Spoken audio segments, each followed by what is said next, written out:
వినాయక చవితి వచ్చేస్తుంది. హిందువులు జరుపుకునే ముఖ్యమైన పండుగల్లో గణేష్ చతుర్థి ఒకటి. అయితే 2025వ సంవత్సరంలో ఆగస్టు 27 బుధవారం రోజున వినాయక చవితి పండుగను ప్రతి ఒక్కరూ జరుపుకోనున్నారు. ఇక వినాయక చవితి అనగానే అందరికీ వినాయకుడి విగ్రహం, మండపంతో పాటు లడ్డు గుర్తుకు వస్తుంది. తప్పకుండా వినాయకుడి చేతిలో లడ్డు పెడతారు. మరి మీరు ఎప్పుడైనా ఆలోచించారా, అసలు వినాయకుడి చేతిలో లడ్డూనే ఎందుకు పెడతారు? దీని వెనుక ఉన్న కథ గురించి ఇప్పుడు ఈ వీడియోలో తెలుసుకుందాం. వినాయకుడి పండుగ అంటే చాలా మందికి ఇష్టం ఉంటుంది. ముఖ్యంగా చిన్నపిల్లలు ఈ పండుగ కోసం ఎంతగానో ఎదురు చూస్తుంటారు. చిన్నపిల్లలు మట్టితో చేసిన వినాయకుడిని నిత్యం పూజలు చేసి మురిసిపోతారు. 9 రోజుల పాటు గణపయ్యకు పూజలు, భజనలు చేస్తూ ఆనందంగా గడుపుతారు.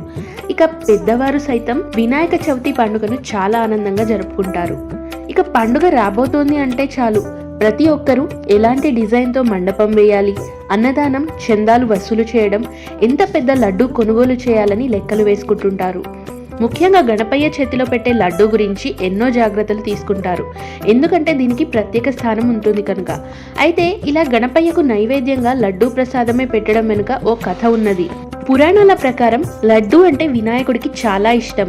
ప్రతిరోజు ఆయన లడ్డు లేకుండా భోజనం చేసేవాడే కాదంట. అంతేకాకుండా దీనికి సంబంధించి ఓ కథ కూడా ప్రాచుర్యంలో ఉంది. ఒకసారి కార్తికేయుడికి వినాయకుడికి పోటీ పెట్టారు. ఈ ప్రపంచాన్ని 3 సార్లు ప్రదక్షిణ ఎవరు చేస్తారో వారు పోటీలో విజేతలని చెబుతారు.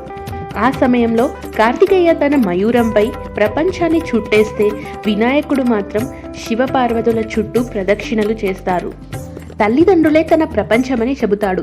ఆ సమయంలో వినాయకుడి తెలివి, జ్ఞానాన్ని మెచ్చిన శివపార్వతులు గణపయ్యకు లడ్డు ప్రసాదంగా ఇస్తారు. అప్పటి నుంచి వినాయకుడికి లడ్డు అంటే చాలా ఇష్టం. అందుకే గణపయ్యకు ఇష్టమైన నైవేద్యంగా దీన్ని ప్రత్యేక స్థానం లభించిందట.